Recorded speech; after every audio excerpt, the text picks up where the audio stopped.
10 000 $ de charges supplémentaires à payer chaque mois. C'est probablement ce que je vais devoir payer dans les prochains mois si je prends 3 décisions différentes.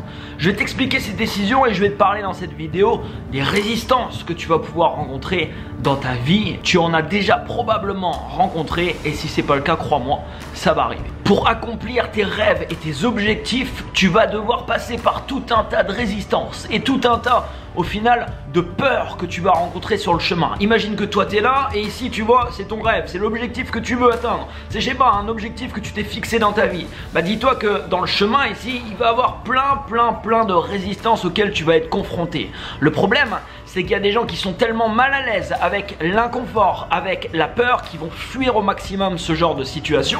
Et si tu es là et que ton objectif est là et que tu fuis ce type de situation, bah à la première résistance, tu fais machine arrière et qu'est-ce qui se passe? Tu bloques l'évolution possible qu'il y aurait pu avoir après justement le passage de cette résistance. Comme je te l'expliquais justement dans la vidéo où je t'ai expliqué tout ce que j'ai pu faire pour passer de 0 à 1 million d'euros de chiffre d'affaires, dans cette vidéo, bah, je t'expliquais que j'ai eu plein de résistances qui sont arrivées dans ma vie. Par exemple, quand j'ai ouvert, je sais pas moi, mon statut d'auto-entrepreneur. Et puis après, quand j'ai dû ouvrir par exemple une société, ce qui en m'engageait sur plein d'autres choses. Je devais prendre une comptable, gérer l'administration, gérer plein de choses derrière.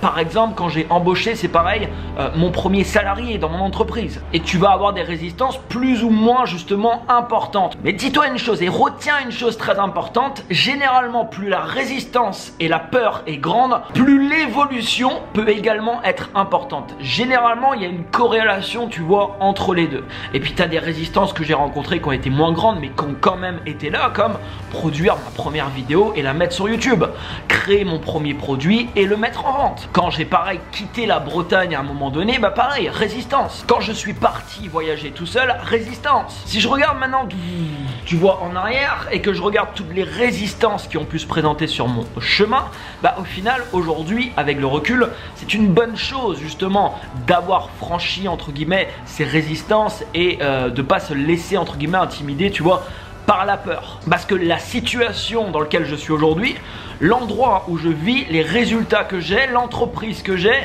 tous les résultats que j'ai pu avoir ces dernières années, professionnels et personnels, ils sont arrivés dans ma vie grâce justement au passage entre guillemets de toutes ces résistances. Aujourd'hui, je suis confronté à une nouvelle résistance, cette fois-ci qui est peut-être un petit peu plus grosse que les autres parce qu'elle m'engage, on va dire, sur assez longtemps. Je te parlais tout à l'heure de 3 décisions. La première décision, c'est dans la vidéo que je t'ai tournée dernièrement où je te résumais mes 2 dernières années de voyage. Va voir cette vidéo d'ailleurs si tu l'as pas vue. Je t'expliquais que je vais arrêter de voyager comme je l'ai fait ces 2 dernières années et au moins, en tout cas je continuerai à voyager, mais au moins avoir un logement quelque part dans le monde. Ce quelque part, je pense que je l'ai trouvé.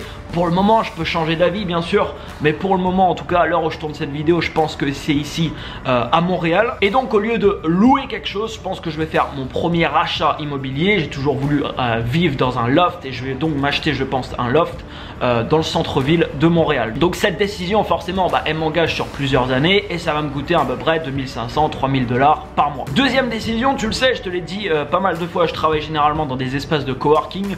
Ça fait plusieurs années que je travaille dans des espaces de coworking, mais je pense qu'au bout d'un moment, c'est aussi intéressant d'avoir ton propre espace avec ta propre culture d'entreprise et non la culture, entre guillemets, tu vois, du coworking. C'est ce que je veux aujourd'hui, je veux mon propre espace pour également, je pense, organiser des événements ici à Montréal. J'ai commencé à chercher des locaux, j'en ai trouvé un qui pourrait paraître pas mal, mais c'est un engagement sur 3 ans, donc tu vois, j'essaye un petit peu de baisser l'engagement parce que je me connais, je change d'avis assez rapidement et je suis capable dans 2 semaines de me dire, je sais pas, moi je vais partir vivre à Bangkok par exemple. Je pense pas, mais ça peut arriver, on sait jamais. Donc 3 ans c'est long, en 3 ans tu vois il peut se passer quand même beaucoup de choses, mais voilà, je vais probablement, en tout cas je pense, prendre des bureaux, ça va me revenir à peu près pareil à 3 à 4000 $ par mois. Et troisième décision que je vais prendre, je cherche actuellement un ou une assistante, un sorte de bras droit ici à Montréal. Donc j'ai commencé à rencontrer des personnes, j'ai commencé à faire passer des entretiens et c'est pareil, c'est un engagement un petit peu sur le temps parce que si j'engage quelqu'un ici pour travailler à mes côtés, bah c'est pas pour me barrer, tu vois, demain par exemple dans un autre pays. Donc tu vois cette résistance par exemple actuelle de cette décision qui m'engage un peu sur plusieurs années. Alors c'est pas des décisions qui me font peur au niveau financier, je peux me permettre largement d'avoir cette charge supplémentaire dans mon entreprise, mais c'est plus, tu vois, l'engagement sur le temps qui me fait un petit peu peur.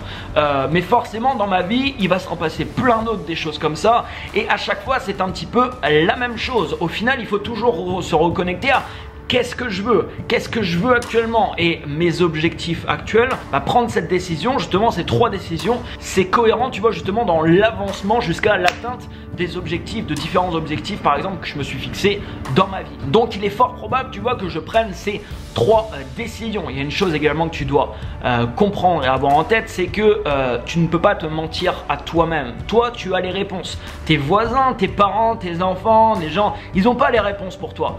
Les gens, ils vont pouvoir te donner des conseils, ou les gens, ils vont avoir peur pour toi, donc ils vont te dire de ne pas le faire.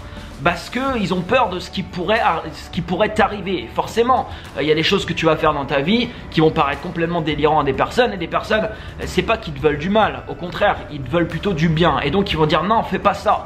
Fais pas ça, parce qu'ils projettent un peu les peurs qu'ils ont, et comme ils vont avoir peur justement pour toi, ils vont plutôt te dire de faire machine arrière justement face à une résistance que tu vas avoir dans ta vie. Maintenant, moi j'aimerais te dire quelque chose, c'est que quand tu sens que tu dois faire quelque chose, juste fais-le. Si tu ne le fais pas, tu freines l'évolution possible dans ta vie, et t'envoies un message. Ce message, c'est je suis pas prêt. Je suis pas prêt parce qu'entre guillemets, appelle ça comme tu veux, l'univers entre guillemets, dis-toi que voilà, il t'emmène quelque chose sur ton chemin. Il t'emmène quelque chose sur ton chemin qui est cohérent avec les objectifs et la vision que tu as de ta vie. Et toi, au final tu te dis non, ça me fait trop peur, donc non. Donc qu'est-ce qui se passe? Voilà, comme je te dis, tu freines l'évolution possible. Alors parfois c'est des mauvaises décisions, il faut prendre des risques, je te dirais toujours de prendre des risques, mais il faut prendre également des risques mesurés. Je sais pas moi, si mon entreprise par exemple générait 12 000 $ de chiffre d'affaires par mois, je m'engagerais pas sur 10 000 $ de charges par mois. Ça serait me tirer une balle dans le pied, et ça serait pas forcément une bonne décision, tu vois. Donc il faut prendre des risques mesurés, mais tu devras prendre des risques tout au long du chemin si tu veux connaître une évolution importante. Pour donner un petit exemple concret que beaucoup de gens, plus de gens je pense ressentent, c'est exactement pareil dans les relations. Tu rencontres quelqu'un, et puis au fond de toi, tu sais, par exemple, si je sais pas, tu veux démarrer une relation avec cette personne, tu sais si ça va le faire à peu près sur le moyen long terme ou si pas du tout. Des fois tu sauras pas, mais il y a plein de fois en fait des gens démarrent des relations parce qu'ils se voilent complètement la face. Ils savent au fond d'eux que ça va pas le faire, mais ils démarrent le truc parce que c'est confortable, parce que c'est nouveau dans leur vie, parce que ça fait du bien, pour tout un tas de raisons. Mais en démarrant cette relation, ils sont pas forcément écoutés leur petite voix, tu vois, on va appeler ça comme ça, leur petite voix intérieure, leur intuition. Alors comment développer ça? Je te l'ai dit souvent, tu dois passer du temps avec toi-même. Coupe le bruit du monde, comme disait Jean-Claude Van Damme, et recentre-toi sur toi-même, pas en introspection entre guillemets de toi-même. Avant par exemple je méditais 1 fois par jour, aujourd'hui je médite 2 fois par jour, matin et soir. Mais il n'y a pas que la méditation, c'est prendre du temps avec toi. Ça peut être aller marcher dans la nature par exemple, tout seul, avoir des périodes de réflexion tout seul. Les gens qui sont constamment dehors dans le bruit avec d'autres personnes sur les réseaux sociaux en train de toujours, alors moi je suis énormément justement en action, mais je prends également du temps chaque jour pour me poser avec moi-même, par exemple dans des phases de méditation, par exemple en allant marcher dehors, ou par exemple je sais pas, en train de lire un livre et voilà, à la fin de la lecture en me posant tout un tas de questions, en réfléchissant par exemple à différentes choses. Et c'est comme ça également que tu peux ressentir les choses, c'est comme ça que tu peux développer ton intuition qui va être un petit peu, tu vois, la boussole dans ta vie. De toute manière c'est tout à fait normal que tu as peur, c'est normal, c'est humain et on a tous peur. Quand tu dois prendre une décision qui va avoir un énorme impact dans ta vie, forcément ça fait peur. Pourquoi? Parce que derrière cette décision, il y a le mot changement. Il va se passer des choses dans ta vie, il va y avoir du changement. Et généralement derrière le mot changement, il y a quoi? Il y a inconnu, il y a en dehors de ta zone de confort, il y a voilà, ça fait peur forcément. Parce que tu arrives dans quelque chose d'inconnu et d'inconfortable. Même si parfois dans ma vie, si je regarde toutes les décisions que j'ai prises, j'ai eu peur à énormément de reprises et des fois, voilà, j'ai eu vraiment peur de prendre certaines décisions. Aujourd'hui, je ne regrette absolument pas de les avoir prises parce que je savais à ce moment-là que ces décisions étaient cohérentes par rapport aux objectifs que je m'étais fixés dans ma vie. Je me suis souvent dit par exemple ces dernières années, moi voilà, j'ai envie d'avoir mon bureau, j'ai envie d'avoir mon équipe, construire mes projets.